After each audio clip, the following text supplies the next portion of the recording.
Okay, we're live. Hey, welcome to How to Build Your Own Home live chat every Thursday from 5 to 9 p.m. Mountain Standard Time. This is the only live chat I know of where you can actually talk with a realtor and a builder with 25 years experience. And every once in a while, my daughter will chime in. One of these days, we'll have to get my son-in-law chiming in because he's now doing a lot of construction management for us. So we're going to have to coax him in because he's a jokester. And yeah, you'll love him. He's a total funny guy. So he's very relaxed. He doesn't stress out on jobs like I do. So we're excited to have him on board. His name's Parker. And so hopefully in the coming weeks, months, we can get him on, especially when he's after he's a new daddy. Yeah, just a couple more weeks. Yeah, Mackenzie will have her baby. Couple more weeks here. Just some housekeeping stuff real quick. Howtobuildyourownhome.com is ready to take students first steps courses up and running. It's always been there. It's probably the best primer course out there for owner builders. And I've had so many students go through that course. And it's either a wake-up call to tell them, yeah, I can do this, or it's a super wake-up call. No, I better not do this right now. I've got too many other things in the hopper. So it's a real effective course. And it's the only course out there that actually helps you identify what the cost per square foot is. That's what the first steps course does. It actually helps you. It's a formula. You go through the formula. It's in one of the modules, and it's probably the best course out there on the internet for that. And then, of course, the self-managed course has everything in it. It has your budget, has your draw sheets, your subcontractor agreements, checklist up the wazoo, and video instruction throughout. And we're constantly adding information to that. For example, we added a whole new module on fire rating and how to build a home that can withstand a fire. And that's something we know how to do. I want to take some questions here, but I really want to, I got some questions right here. Keith, I want to just add that we had a student that actually went through university. He went to Utah Valley University, and I need to find it so we can post it, but he went through and got his bachelor's in construction. And then he took our course, the one that Keith put together. And he said that ours was more informative, more hands-on, like practical, and learning more than he had 4 years at school. So I thought that was a big testimonial. You know, having been a former college teacher, instructor, have you ever been to college and you have a teacher that has a 10-page syllabus? And for some reason, I don't know why it is, but when you're in a classroom setting versus when you're in a live setting, the classroom, it changes everything, the dynamics of everything. It's not a real application, it's more theory. So you have to study all the theory. You have to study all the practices and stuff like that. And when you get out there in the world and you try to apply that, it's a different scenario. And maybe we can change our university sometime. Maybe we can go back to the apprentice model and really help people, because that's what this is. It's an apprentice model. I actually give you all the stuff you need to just run it on your own. And that's what you do with an apprentice, is you get them started, you get them going. And in college, you need to do the return on investment. So think about this. I've had students become general contractors through the course, and the course is what, $789 or something like that. And they spend that, and now they're up and running in a business that quick. How about a college? I'm poking at colleges. Thousands of dollars. We used to recruit for colleges. We used to advise students to go to college. So we've been on both sides of the spectrum. That side to get kids in college, and now we're on the side of getting into business, getting them to be an entrepreneur. And so that's the neat thing about How to Build Your Own Home, is that you learn management on a level you could never imagine. You could have a brick and mortar place business, maybe 1, 2, 3 employees tops. When you become an owner builder, you suddenly have 150 employees plus, with the average subcontractor having between 3 and 5 different employees on that site. So you could have 150 plus people run through the build of that home over a period of 8 months or so. Now that changes you. When you go through that, obviously you're not paying the taxes and the Social Security and all that, all these people, they're all doing that, but you are managing them. You're helping guide them in the build of a home. And that itself is every student whose owner built a home, they come out of that thinking, I can handle more in life. I can do more in life. I can be a better manager in my own business. And that's how powerful owner building is. It's that launching pad for who knows what you could do in life.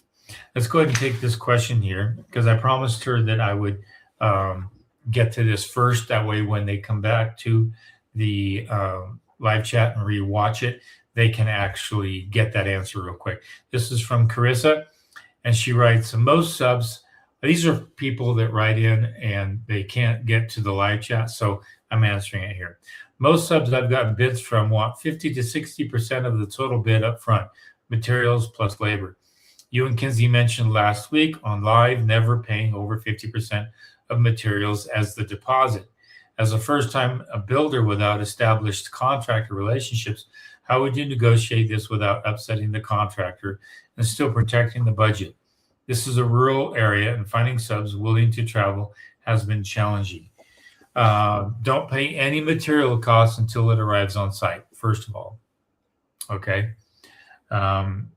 You can get burned, and you need to file what's called a notice of commencement with the state construction registry. It's different in every state, and a lot of them call it something different, but you need to give that notice that you've started that, and that protects your lien rights. It protects you from somebody else liening you. So you need to do a little research there. I know the process in Utah. I know part of the process in California and some other states. And one of these days, we'll go through a whole session on doing your notice of commencement. In my state, if a subcontractor does not file a notice of commencement within 20 days before the job starts, or 20 days within 20 days after the job starts, they lose their lien rights, meaning they can't come after you. So it's very, very particular. If they do that properly, then they've secured their ability to lien. It doesn't mean they're liening the property. It means they're securing their ability. So hard, I didn't mean to get off the tangent right there, but it's tied to this whole concept that you really want materials there before they actually get paid. Now, they have to order it, and it's on their dime, net 30. Usually they have 30 days to pay it. On their side, you can show them proof of funds and say when the material arrives, the bank will release the check. And that way you're not the bad guy. You just say the bank will release the check once the material arrives, and they will come out and take a picture of it. As for labor, no. You do not give labor up front. That's kind of very dangerous. I've never done that in the 23, 24 years that I've been a builder since I changed my career. I've never given upfront labor. Now, they have something called a mobilization cost, meaning it takes a lot of money and gas and whatnot to move heavy equipment or scaffolding or something to a job site. That's a cost they're incurring. And they may charge a mobilization cost. And I can see that to some degree, but that's on heavy, task-oriented jobs, foundations, excavation, framing, stuff like that. But like tile and flooring and stuff like that, you don't charge a bit of the labor first. That's like a no-no. It's like paying somebody they haven't done anything and giving them money. You hire a kid to come work at your store, an ice cream parlor, and you're giving him $125 before he even does any labor. It doesn't work that way. So be wary of that. I know that it might be a rural area, but you want to just check on their qualities. If there are any bad signs, red flags with regard to their business, do they have good reviews on social media, Google, stuff like that? If there's a lot of red flags coming up and they're asking for money up front, you got something to worry about. But put the bank as the bad guy. Tell them the bank is saying that they won't give this for labor, but they will give it for the material. And that way you don't feel like you're the bad guy. Are you ready for questions? Yeah, we can go there to some questions.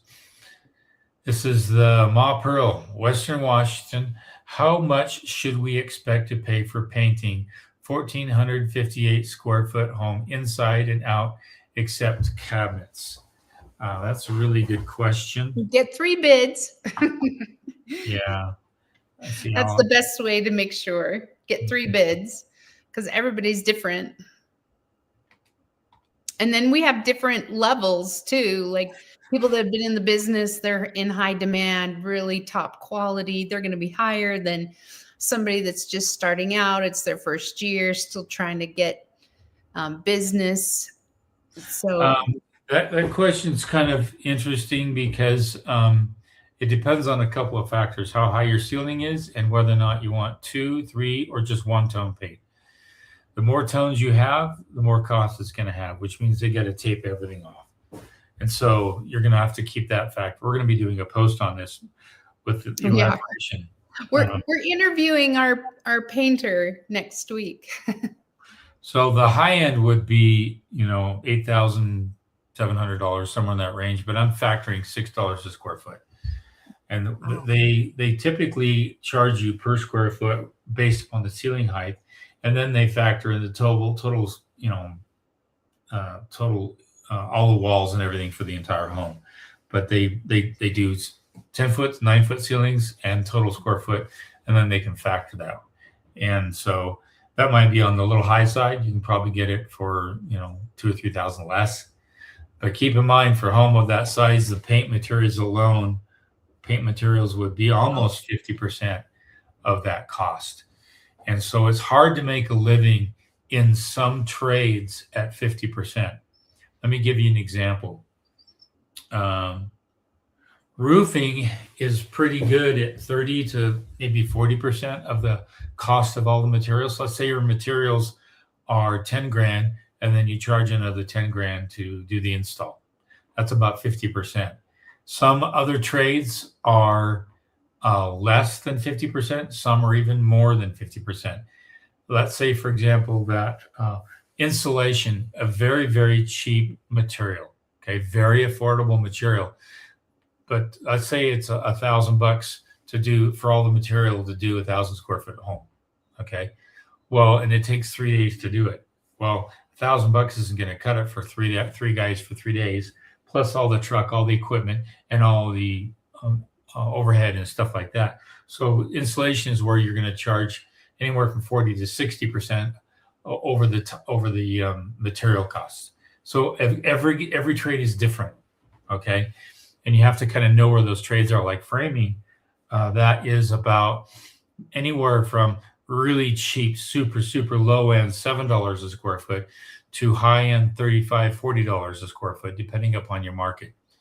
And whatever your market demand is, that's what you're going to pay. And then some places, like in my market, we don't include the garage. We just don't do it. The framers will bid out 2,500 square foot home. It's a 2-car garage and 2,500 square feet. Right now, I'll show you what that is. Times 7, that's 17,000 to frame that home. But if you were in another place, say up north in the Salt Lake area, that's going to be $24 a square foot, and that's 60 grand. See what I'm talking about? Your market is really going to tell a lot about your cost, and each trade is different as well. But if I was in California, they would charge the additional 425 square feet for the garage and add that on top of everything. And they'll charge the same square footage for that as the main living area. So Keith, knowing your market is really kind of key. Keith, back to the Ma Pearl. She says that she's going all white with 2 accent bedroom walls, and she has 9-foot ceilings. That shouldn't be too bad. That should be a lower cost per square foot. And then accent walls, I've seen them charge $200-300 just to do an accent wall. That's not too hard. It's when you have 3-tone paint and a couple of accent walls and then some stain on the boards and doors, that gets the cost really gets up there. And so kind of go over there's 1-tone, which is everything. Then there's 2-tone and 3-tone. The 2-tone is that the baseboards are different. baseboards, Yeah, and, wall, and like the three-tone is the ceiling, baseboards, and the wall, like that right? corner up in that wall there, right there. The ceiling could be one tone. Yep. The walls could be Yes. another tone, and if you had casing around the door, but now we have wood oak around That would that be door, three-tone. that's another tone. So that's basically three-tone, and that's standard for a lot of custom homes, three-tone paint. But a lot of builder grade stuff, they'll do the ceiling the same color as the walls, and not even paint that a different color or even a different sheen. They'll just do it all the same, and that's where you can save some money. Yeah, and it's actually trending right now to do all one color baseboard, ceiling, and walls. Yeah. But some are doing it very dramatic. Like, Yeah. But Yeah, that's a what's good trending. question. Okay, let me go back up. Here we go. What's your preferred drywall finish? Definitely not a level 5. Not a 5. I teeter between level 3 and 4. It depends. And it depends on how good your drywall crew is and how good your framing crew is. You can never get a level 5 without structurally engineered wood, or you put a lot of backing behind the drywall to just make that perfectly flat. I'm not a fan of it. It's not worth its weight in cost at all. It doesn't add the value you think it's going to add to a home. I just deter everyone away from that. Level 4 smooth, you can't really tell the difference unless you're super particular, and then you have an eye for it. But level 4 is just fine. I love levels 4 with a slight texture, a real knocked down and smooth texture, but there's some texture to it. That's my favorite. So. Okay, let's see here. Amal Pearl, what type of floor would you recommend for kitchen? Older and was told granite would be too slippery, dangerous. Hardwood, textured porcelain. I love hardwood floors. You can do the engineered hardwood floors, and they're just, to me, it's just warm and comforting. I love it. That's my favorite, is the wood floor. Yeah, it's quieter too, and it's warmer in the winter when you walk on it. I wouldn't do tile. It's so hard to keep the grout clean. And I don't like. They're in Washington. Do you think with moisture or anything, with the engineered hardwood floors, it's better? Yeah, they're in Western Washington, which is probably a colder climate, so it's still fine. It's probably better one for them. And if it's a cost sensitive thing, the next thing, I do like the LVP, because we have a dog and she has her nails. I don't always get them clipped all the time. And so that's pretty durable. So if you want to go on a more economical route, the LVP, because I feel, and you like the glue down, right, Keith? On the LVP, because it's easy to clean and it's not slippery. So I'm sure other people in the comments can say what they like, but those are my 2 favorites. Yeah, wood first, glue down wood first, then LVP. Okay, here's the next one. Rain Rancho, Colorado. Okay, doors suggestion for Four Corners area. Metal supplier for wood grain, and wonder what you've used this for. Soffits too. Board and batten is my preferred option. Metal supplier. Door suggestion. Oh, down by the Four Corners area. So you're in the southeast corner of Utah and all that area. That's going to be very dry. It's very, very dry climate, very arid. Metal supplier for wood grain, and wonder what we've used for soffits. If you're not a fire threat at all, I love aluminum. It lasts very, very long. It doesn't fade, especially in an arid climate. It's just going to be up there really, really nice for a long period of time. But if you do have forest around you and you have a fire threat, I'd go ahead and seal off that eave, and I would put hardy there. and that hardy's going to last just as long, if not longer. It's just a matter of your climate, fire risk, stuff like that. You don't want any embers getting up into the attic. And with the soffit, aluminum soffit, you can have perforated sheeting in there. And if that gets any embers up in the attic, you got a problem. So I weigh stuff like that. But I definitely wouldn't do paint grade wood. No. It's either got to be some cement board hardy or aluminum soffit. If you don't use one of those two, you're going to have a lot of maintenance problems over time. Mm-hmm. Okay, I'm just doing a shout out for Make Triathlon Great Again. I was getting quotes from plumbers. One guy asked for $22,000 cash up front. He did not get the job. And she also commented down here that the plumber I did hire only asked for $1,200 at the signing of the contract. Good pick, sounds like. Good pick. That's what you want. You don't need a plumber who's going to ask for that amount of money. Ooh, just imagine if they walked off. You're down that much money. And you have no teeth in it.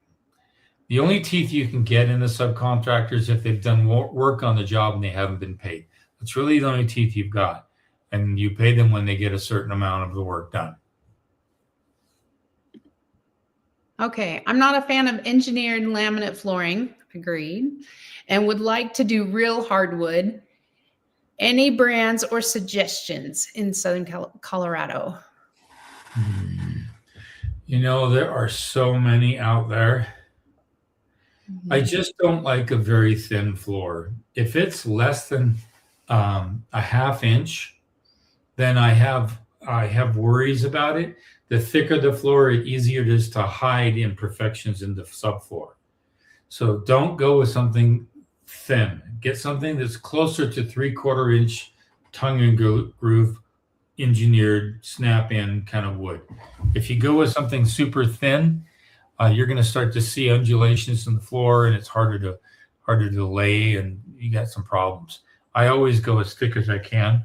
I mean, then I look at the floor to see how thick that top layer is. If that top layer is at least more than 1/4 inch thick, that means I could sand it down, refinish it, and restain it, and surface it, and be done after about 10, 15 years. And we're going to be facing that in an old home where it's that very scenario. So I'm a very big fan of a thicker top layer, thicker engineered flooring for long stability and hiding imperfections in the floor, and then it has to be glue down floor. If it's glue down, then you're gonna solve all kinds of problems. Okay. Do you have a cabinet maker or brand for use for Four Corners area? We are getting 1,000-foot linear feet quotes. Wow. I've been in contact with some manufacturers that will manufacture what you want overseas, and they'll ship it in parts after you give them the actual dimensions. They'll ship it in parts, and then you just hire somebody, a carpenter or whatnot, to put it together. I'm hoping to get some more information on that. Two people have actually had some luck with that. I tested it with another subcontractor. So if I can find that information, I'll try to look into it for you. You know, the big box stores, the one that's blue, they actually have a place where you can go sit down and they design the cabinets, and then they can have them installed that are pretty economical and don't look too bad. So maybe that's an option for you. Lowe's tends to have a little bit better service when it comes to box stores, and I have purchased cabinets from Lowe's. You might want to check that source, and you probably get a better linear per foot cost than if you went with a local mill. Yeah, they're the ones that sat down and they can do a whole sketch of what you need and work with what you want to have in. Because I sat down there with them, and I told them I wanted a cookie sheet thing and everything. Told them what I wanted, a big tall pantry cabinet. And so they worked it all in and then fit in extra ones. And you can tell them if you want drawers or cabinets. and then they order it all and it can be shipped. So try that. Okay. Here we go. Mr. Independent. Vaulted ceilings versus 10-foot ceiling. Which would you suggest?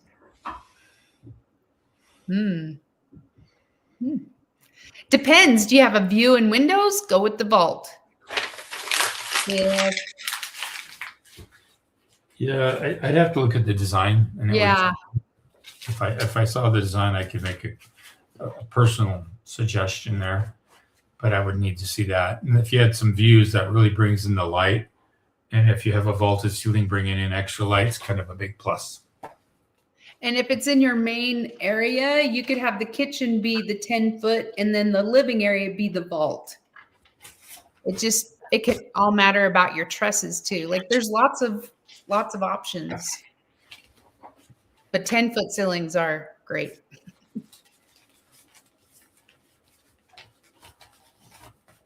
Okay. Here we go. SKS. Hello, Keith and Melissa. What is web blocking in a truss? One bid has this included and one bid does not. The difference between the bid is $18,000. Thank you. Wow. Does the higher one include web blocking? Probably. So what is the web blocking? What is web blocking? If you have a truss, I don't know if that's a floor truss or more than likely it's a floor truss. And so when you put a floor truss up and a floor truss up here and you just put sheeting on it, you don't necessarily have your shear taken care of.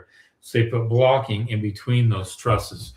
They also put blocking in roof trusses, blocking that's coming at an angle this way, and blocking that's coming at this way.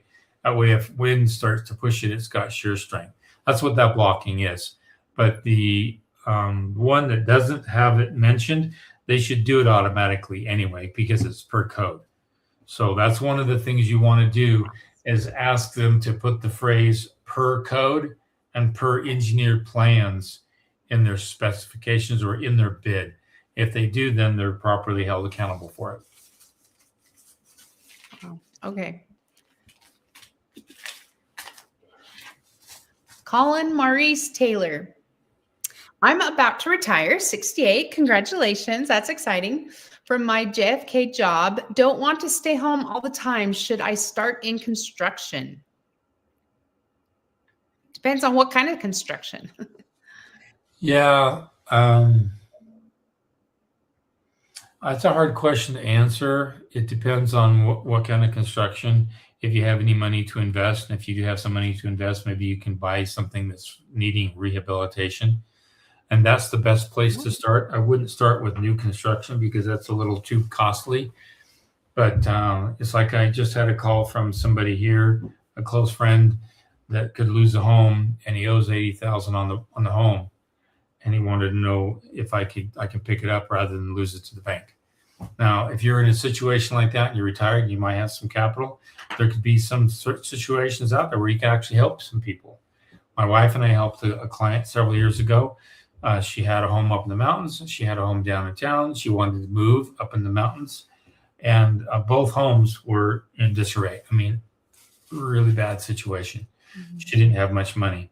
So we put it this way. Angels were watching her because when we opened the walls, her house should have been on fire and should have been gone. There were electrical problems, really bad electrical problems. Really bad. Like she had a fire in the attic that she probably didn't even know about. So we came along and helped the situation. We helped each other. And so I would look for a situation like that, not just a new build or something to manage. I would look for something where if you have some money, it's a secured investment for the most part. You buy it in an undervalued situation, so you have positive equity when you buy it. Then you do some restoration on it. You take your time, do it right, and either rent it out or sell it. That's probably what I would consider doing. Yeah, that's a really good plus if you could get something like that and make it a rental, because then you have income and it's like your retirement, right? Added retirement. But then there's also, if you weren't thinking that much, we have a friend that's retired and he just started working at Lowe's. He likes the industry. He likes talking to the builders.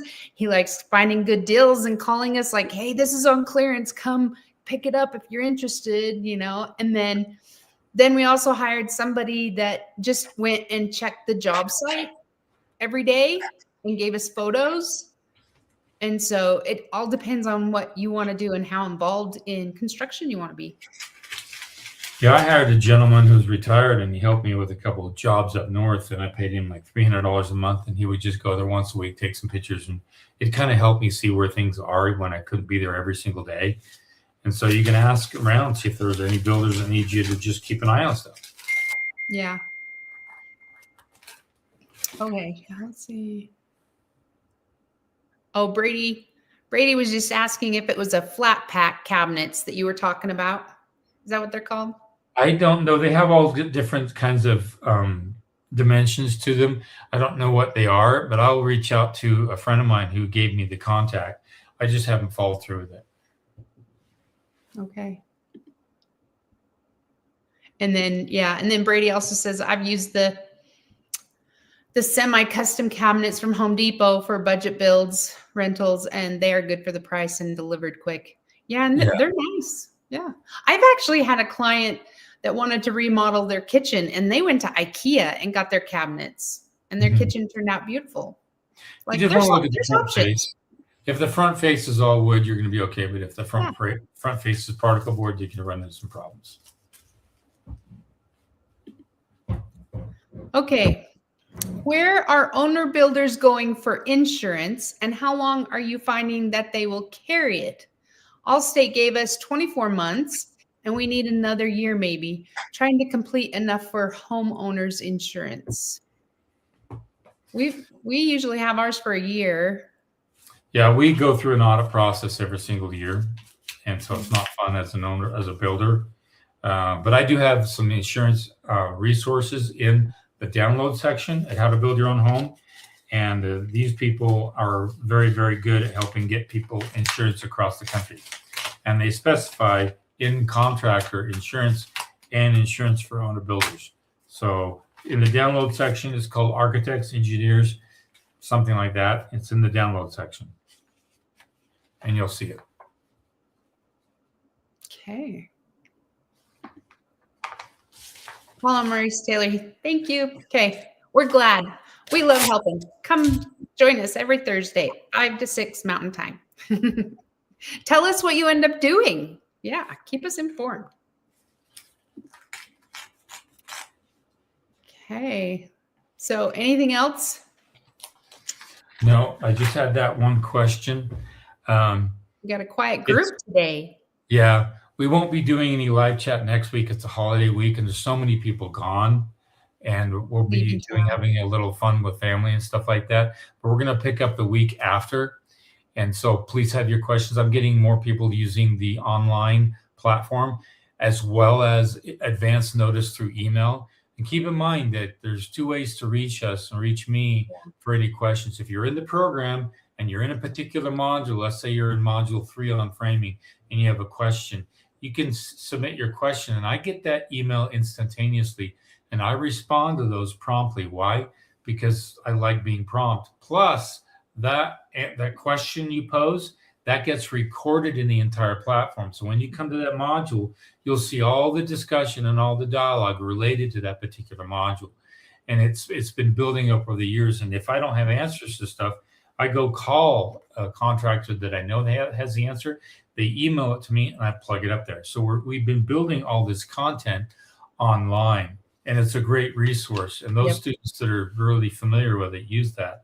But if you're not in the program, then you can reach out to contact the instructor. If you can't be at live chat, you can contact us like that. Like I just had that question that came in this morning. So I was able to respond to that. So we want to keep this active and keep it going. It helps a lot of people and it helps us get the word out there. So we're really pleased to do that. But we'll be back in 2 weeks. From today after the 4th. And it's a big holiday. It's the 250th year of our country. It's a real special celebration for me. I studied constitutional law and I read all the works by Thomas Jefferson. If you can see up there, the top red up there, that's the complete works of Thomas Jefferson right up there. And this here set, the one up there, where is it? Oh, this one right here. There's another set down below there. You can't see it. It's off to the right there. That's the Founder series. I have a whole shelf bookcase of the founders and what they did and what they sacrificed for. And I'll just kind of give you a little special significance of the founders. There are some founders you really are not aware of. And inside the reflection pond in Washington, D.C., just outside the White House and to the right toward the Lincoln Memorial, but there's this little small area, and it's just a little garden area with stones, and they're put in kind of a circle. And these are the founders people don't know of. We always go there to look at the Washington Monument, the Jefferson Memorial, the Lincoln Memorial. We go to see all these big names, but the real movers and shakers, the ones who really sacrifice, are down in that reflection where those stones are. I forget the name of it, but there are a lot of farmers there. And there's one by the name of Robert Morris. Robert Morris was one of the wealthiest men at the time of the founding of the country. George Washington came to him and said, I have no money. I can't win the war. The Revolutionary War, we're going to lose.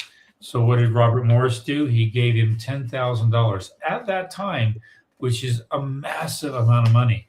And he went and bought muskets and bullets in Washington. That helped him to fund the war and to win.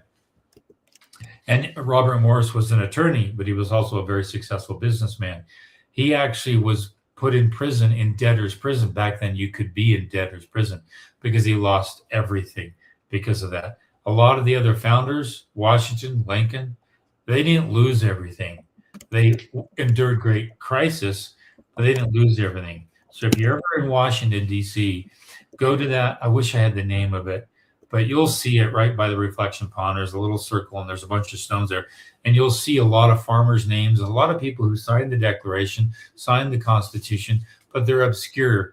But they sacrificed and lost a lot for what they did. And so in memory of the 250th anniversary of our country, think about the little people. Think about the people who made huge sacrifices, and they kind of went unnoticed, and it's kind of sad. We should have a monument to all of these people as well. So, but we don't. So my little plug for our Constitution.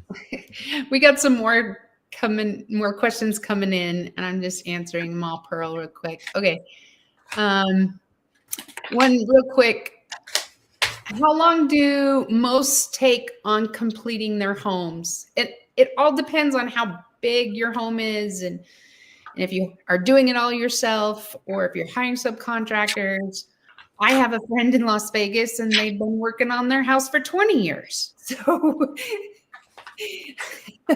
the things they bought on sale are now out of date. So the average owner builder takes about 2 to 3 months longer than a general builder. And some can go way beyond that. I've seen it as far as 4 years. And that's kind of crazy. That's kind of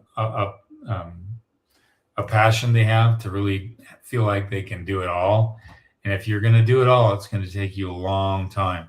One of my favorite things about building is the framing stage. And just after the framing stage is when I can have plumbers, HVAC contractors, low voltage contractors, high voltage contractors, all come on the site at the same time. That's my favorite time of the build, because so much is happening in a short amount of time. If you were to do all three of those, it would take you 3 months, just 3-4 months just to do all that. Whereas they can get it all done in a week. And that's my favorite time of the build. And you see a lot done. Other times of the build, the painter can dominate the whole place. Nobody can get in there. And it's just one subcontractor. And if you know anything about me, I like it when a lot of people are at the job. And I tend to get things done a little differently than most people. I can get things done, a custom luxury home it's pad ready. If it's not pad ready, it's going to be delayed. If it's pad ready and it's not in the mountains, I can get it done in 8 months. But if it's not pad ready and I have a lot of complexity to it and I add a pool and some other factors, that's going to go 8, 9, 10, 12 months. But I typically never build a home in less than a year. However, mountain homes are different. I have one over here that I started a month before today last year. So I'm into it almost 13 months now. But we had a fire up here that delayed us a whole month. Otherwise, More than that, we were evacuated for almost a month. Yeah, we were evacuated for a long period. So that really put a damper in it. Plus, it was not pad ready. The excavation was pretty insane. And if the excavation is going to be pretty costly, that's going to push you out a month and a half to 2 months sometimes. So again, it depends upon the complexity, where you're building, if it's pad ready or not pad ready, and how much you're trying to do yourself, which I hope you're not trying to do a lot. Yeah. Okay, here's a question from John Quayle. 1, my planning department requires R30 in walls. We are going to frame with 2x8s and use rock wool to avoid spray foam. I'd recommend something different. Rather than 2x8, which is going to increase your cost, go with the 2x6 wall and do net and blow in the casement inside the wall, the exterior wall, and then put this on the outside. This is what you really want. You want a thermal continuous blanket on the outside. Wood is not a good insulator. So you can actually take a thermal gun to a home in the cold of a night, and you can see that heat is transferring through the studs to the outside. You wrap your home with 1.5 inches or 2 inches of rigid, this is rigid mineral wool, okay? It's like rock wool, right? It's like rock wool. It's the same product, but it's super compressed, very rigid. If you go on the inside of that wall, 2x8, you're going to put a bat. You're not going to get the full Monty. You're not going to get the full insulation coverage, because you'll get the R30, but you can get the R30 in a 2x8, a 2x6 wall. The 2x8 is not going to make any difference. Go down to 2x6 and wrap the entire outside with this, and then do net blow on the inside. So save the money inside and put it on the outside. You're gonna have to flash your windows and doors and stuff, which is not that hard. But that's the new IRC code, a full envelope blanket. That's where a lot of local codes are going to. And if you do this, you're gonna do fire retardant on your home. It's not gonna burn down. This home I'm in, it has 1.5 inches of this rigid mineral wool on the entire outside of the home. And then I have, hardy board, cement board on top of that. So that I put the money where it's most effective. Just because you have a thick wall doesn't mean anything. It's, do I have a thermal break in that wall somewhere? And I want to really emphasize this. A thermal break is worth its weight in gold. I was talking to a staff member at a government institution we will not mention, but he was very interested in what you call rammed earth homes, where you have a wall that's like 12 inches thick or so, and they just put natural soils with Portland cement and mix it, and then they ram it. But that's a solid mass. It has a continuity, meaning it can actually heat up on the outside and it can transfer all the way to the inside. Heat chases cold. So if it's cold inside, 110, 115 degrees outside, that heat is going to chase to the inside. However, if you had this in the middle of that wall, it's called a thermal break. If you had a dead air space in the middle of that wall, that's called a thermal break. There's no conductivity from one end to the other. It's like having a wire and you cut the wire here. It's going to stop the conductivity of electricity or the conductivity of heat. The thermal break is the most powerful thing you can do on a wall system. So back to that situation here, if he has a 2x6 wall and he puts this on the outside, he now has a thermal break, meaning that stud isn't close to the outside now, it's to the inside of this insulation. So you've got all this insulation, high R value, R8, 12 or something right here, and it's going to slow down the transfer of heat from the insulation to that stud. The thermal break is the best scientific explanation for a well-built wall.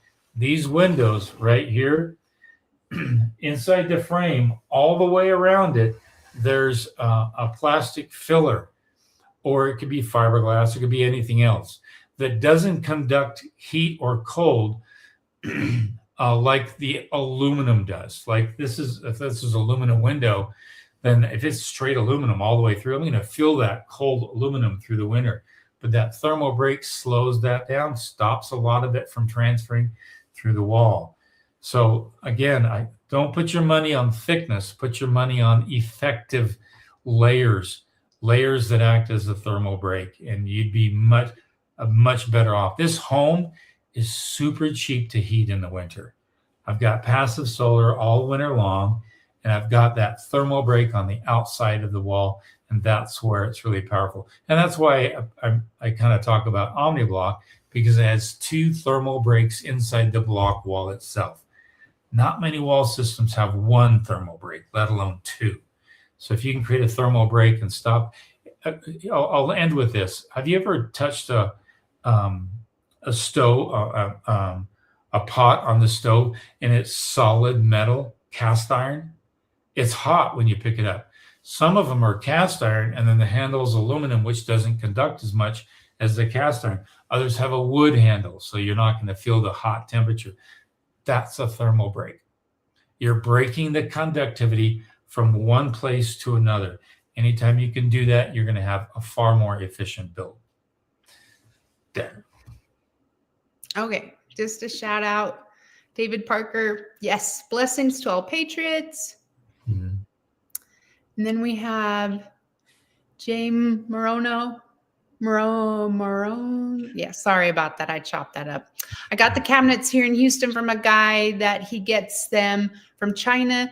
They are plywood boxes with hardwood doors, prefabricated in boxes. They need to be assembled. In my opinion, they are the best. That's a good one. Yeah, not bad. And it's a good price too. You just have to assemble them.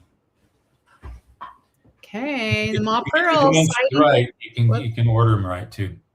Okay, the Mall Pearl siding is being installed tomorrow or next week. Aluminum shingle roof is on. Ooh, okay. I know you're sending me those pictures. I know. Thank you. Let's see here. And there's a whole bunch down below. Sorry. There's Brady. Lots of owner builders in my area. And I have also seen some take up to 6 years, even more when they're self-perform a lot of the work. Yep. Yeah. But not many people can afford to put off a CO that long. Yeah. So they probably get their CO a year or 2 later, but there's a lot of unfinished stuff, and a lot of permitting offices will allow a lot of things to slide. But you need to check with your local permitting office and ask how much they actually need done. Working bathroom, working kitchen, etc., working stove, floors have to be finished to some degree, etc., etc. Okay. This is analog digital. It's funny, the MEP process took 6 months for it. If people don't know, MEP stands for mechanical, electrical, and plumbing. And some cities and some jurisdictions are asking you to do that on your plans, which is really, really, really ridiculous. And I would not hire an MEP engineer. They're not worth much. For commercial, they're great. Residential, no. You don't know the actual plumbing or the actual mechanical until it's framed. Electrical is easy, and that's done by the architect. They can do an electrical plan really quick. It's the plumbing and HVAC that are hard. And so if they ask for, I push back on this. I tell them, can I just have my HVAC contractor and my plumber just do a simple diagram on the plans as to what they're going to do? And if they say, yeah, fine, but there's no reason you should pay an engineer to design that. I push back on that. And any cities and jurisdictions that are asking for an MEP engineer, that's overkill, ridiculous, and the cost is out of the world. I've had students have to pay $30,000, $40,000 just for MEP engineering, which is nuts. It's crazy. This is not civil engineering. This is just MEP engineering, mechanical, electrical, plumbing for your home. And the architect already does it, so you're only having to pay two. But if they're asking for an MEP to sign off on all of it, that's not right. And I push back on it. What can I do? Just tell me what my plumber needs to do. Because the plumber, they can design their own system. They don't need an engineer to sign off on it. HVAC contractors, they can design and build their own system. They don't need an engineer to sign off on all that. These are non-structural items. So I push back on that. I don't know why jurisdictions are asking for it. They get lazy is what they do. Or somebody's pushing their buttons to push for that so others can make money on it. So crazy. Okay, here we go. The best way to keep the cost of the building down is to build less square footage, right? No, but only to a point. A 20 by 20 house seems to be the same price as a 24 by 30. Is there a sweet spot? I think the sweet spot is between 2,800 square feet and 3,300 square feet. And then is that single level? Cheaper. It's cheaper to go bigger than it is to go smaller. If you go smaller, all right, say 1,200 square feet or even 800 square feet, you're going to pay a lot more per square foot for the build of that home than you would a 3,300 square foot home, especially if they're like for like. The design is pretty similar, not broken up, stuff like that. Not a 12-12 pitch roof, but they're both 7-12 pitch roofs. So if they're like for like, they're going to be much cheaper per square foot to go bigger. Using attic trusses, so you have stairs going upstairs. That will save you a lot of money and give you square footage. Yeah, I've shown this on countless occasions, how you can grab the most affordable square footage with just attic trusses alone. Mm-hmm. So don't be afraid of square footage. And I just read an article where a lot of older people are kind of conned into thinking that they need to downsize in order to be able to manage their lives. But when they downsize, there's a lot of costs involved in the sale of that home. Realtor costs, transfer fee costs, capital gain costs, possible, all other kinds of costs. And so when you sell, those are coming out of your pocket. And so when you add it up, let's say you have a home that's $700,000. Realtor fees are going to be 6% of that. What's 6 times 7? 35,000. Right? You're going to pay 35,000 on my wife's realtor. I want our realtors to get money, but if you think about it, what could you do with $35,000? You could hire somebody to manage the front yard for 10, 20 years. See what I'm getting at? So don't be afraid of a larger home to live in. You don't live in all the home. You don't have to maintain all that home. And if you're going to build it to live in it forever, it's going to be your forever home. Have a larger home, but then build it so you can shut off sections of the home and not have to heat the whole darn thing. Like this home, we can live on the main floor. I don't have to heat the top floor, and I don't have to heat the basement. And it's very comfortable. My wife and I, everything's on the main level. Mm-hmm. So think smart like that. And don't be afraid for bigger homes. And I push for bigger homes. Why? Because we have boomers going to start to retire. And if my wife and I were not thinking in advance far down the road, we would not have had a place for my mom. It's nice to be able to help the family that way. And you're going to be a caretaker. It's going to be a steward on you, whether you may know it or not. If you're the only child or there's two child and you're the closest one that lives to that person, it's going to be on your shoulders. My parents had to live with me because they didn't have the resources to go to a home. And we're going to see a lot of that factor in with the design and build of homes. I'm the youngest member of the boomer generation. I've got 5-6 years left of just work. All right. Every day, there's roughly 10,000 boomers retiring. And that's a huge pressure on families, on social systems. And if you're not designing our homes to accommodate for that, we're gonna find out, oh man, I don't have any place for you, Mom. I don't have any place for you, Dad. And then I'm just speaking realistically here. That's all. And if you have families like that, and you're probably the one most likely to help out, think about that. Don't be afraid of bigger homes. Definitely not. Okay. What are your thoughts on a log home build in a forest fire prone area? I'm looking at doing a non-attic roof and conditioned crawl space for mechanical runs.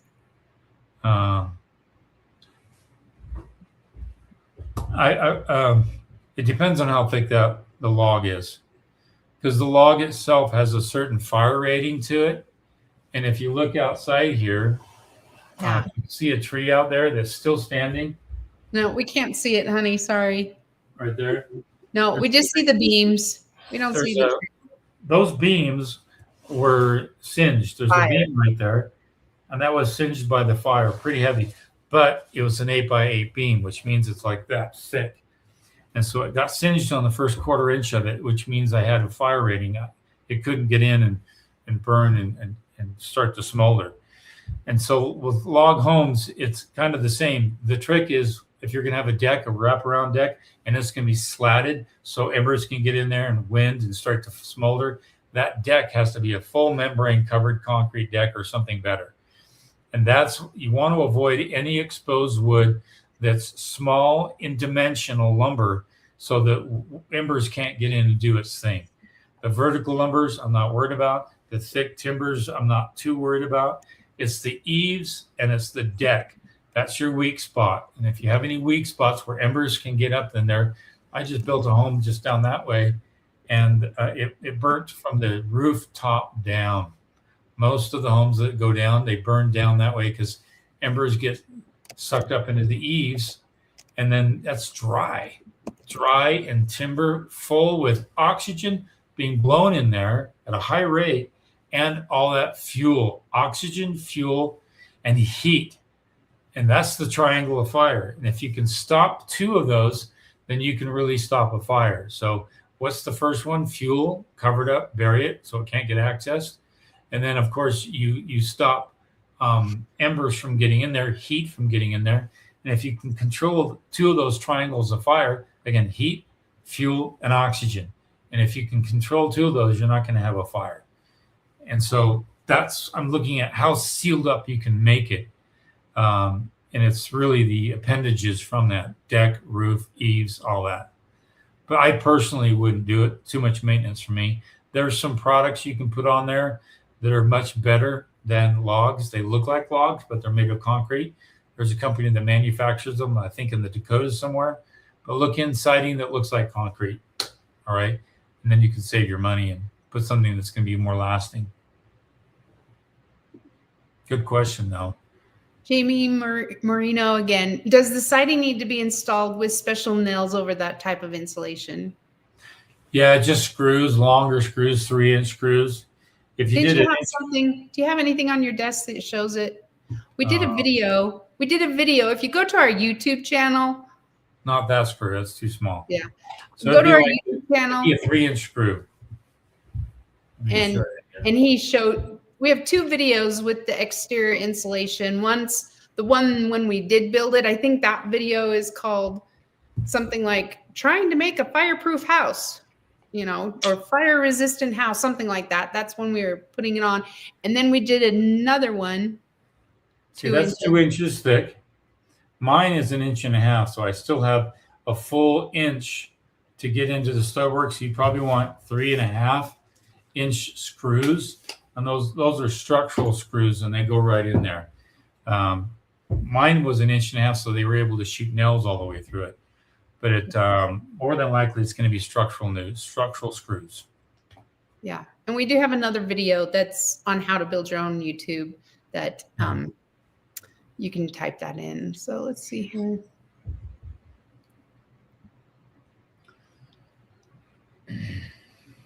I don't know if Brady. Oh, it does add a lot of complexity and additional labor just for that. Deb's camera, the design was very similar, shed roof, same kitchen, same bathroom. I think that's the size question. Sorry. Let's see. I'm sorry I didn't get this. Here's a question. In And planning for a new build, go ahead, honey, read that one. in planning for a new build in a cold climate, what parts of the actual build process can be left for the winter? You'd want to have everything dried in, windows and everything, before winter sets in, and then you can do all your mechanical, electrical, plumbing during the winter. However, plumbing gets to be a little difficult because they have to do a headwater pressure test, and that could freeze. So they got to come in, fill the pipes, get it tested, be okay with it, and then drain those pipes before freezing. And then after that, they can start hanging drywall. However, you need to have the heat on when they start to do the mud and texture. Turn the heat off when they sand, turn it on when the sanding stops so they can dry out the texture. Otherwise, it takes forever and it can freeze. And if it freezes, you've got a problem. So then that texture looks really bad. So carpentry is also good in the winter. Okay. Kai's our adventurous owner builder here. Kai, level 5 drywall is almost done. Good job. Holy smokes. He's got a good size home too. Should I dust off the drywall before we paint? Oh no, leave it on there. Just kidding. Yeah, you want to dust it off. A good painter will come and dust that off for you. And you want to make sure the floor, everything is clean. Like before paint comes in, you want to make sure everything is clean. Correct. That's what Mackenzie was doing last week. Okay. Let's take one or two more questions here. Oh, time is flying. Sorry. Keith, can you explain the process of laying out the foundation and that whole process? Thanks. Yeah, that's let's assume the dirt is level, it's compacted, you pass your compaction test, and it's level. Then after that, you go and have everything staked, and you have the stake at this corner and outside this corner, and there's probably a 5 or 10 foot setback, meaning that the stake is 5 or 10 feet away from the corner, and then you mark it yellow or mark it white. White is for excavation. And then you have your foundation crew come and strike your lines where the footing is going to go, and then you dig your footings. And you push that dirt kind of out of the way.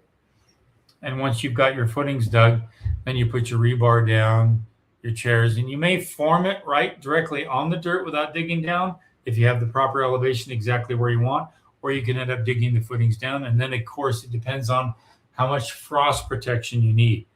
Like I build in 2 different zones. The zone I'm in right now, that's 36 inches of footing. The footing has to be 36 inches. That is this deep.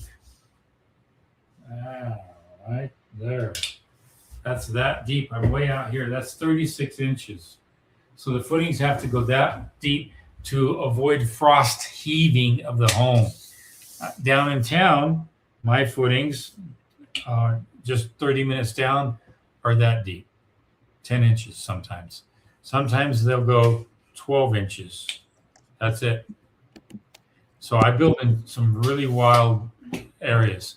So it depends on where you build, the soils and all that, as to how that's going to end up. But good question. I could go on forever on that, but I just wanted to give you just the beginnings for the footings, not the foundation walls, stem walls, whatever it might be after that. But hitting your elevation is key, and where the bottom of the footing is key. And if you have any frost requirement, that's also key. Okay, here we go. Last one. So Fahad, sorry, I'm going to chop that one up. Hi, what are your thoughts on building an undersized house on a large lot in an expensive neighborhood? I'm a young builder and cannot self-fund a large project. Great. Like as a real estate, you want to be the smallest house in the biggest neighbor, most expensive neighborhood, because your price of your home is more valuable. So, and if that's what it takes for you to start, then yeah, great. Yeah, you don't want to underbuild, but you don't want to overbuild. You want to kind of be in the sweet spot. Mm-hmm. So if all the homes are 7,000 square foot and you're going to build a 1,200 square foot home, you're way underbuilt for the particular market. You want to be closer to under, but closer to what the other square footage homes are. You also want to check because some neighborhoods require a minimum of 1,800 square feet. Yeah, you need to find out. See what your CCRs are. We live in a mountain community with nice mountain homes, contemporary mountain homes, and they average between 25 and 4,500 square feet, sometimes even more than that. But somebody bought a lot way down the way when they first entered and they put a single wide trailer on. And that really hurts a lot, hurts that person. He doesn't live in it anymore. Now it's overgrown. I think somebody's looking to buy the lot and blade it and put something new there. But that's what you don't want to do. It doesn't help the neighborhood, doesn't help you. Nobody wants to buy a single wide in a nice neighborhood like that. It's hard to sell. It's easier to sell a single wide with a lot of other single wides, you know, and it be the nicest single wide in the subdivision. That's what you want. Okay, good question though. Yeah. Okay, I think we're done. Or anything else? Okay, they said it'll be 4,000 square feet in a 6,000 to 8,000 square foot neighborhood. That's good. Not bad.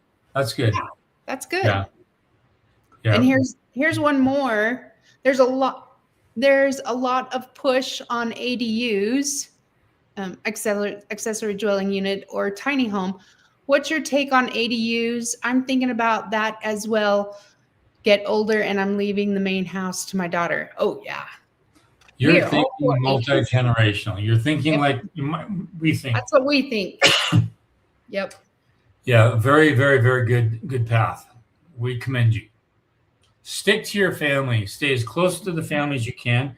Research shows that you actually live longer and are healthier the closer you are to family. So make sure you build to accommodate for that. Okay. All right. Hey, thanks everyone. Okay, we're done. We'll see you guys next Thursday. Actually, we won't be here next Thursday. We'll be here in 2 weeks. Have a great 4th of July. Remember our founding fathers. Research one of those names, and you'll get an appreciation for what they did for us and how we have this freedom still, even though it's on the fits and starts, we still have this freedom. So be thankful for that, and we'll see you guys after the holiday. You guys take care. Okay. See you later.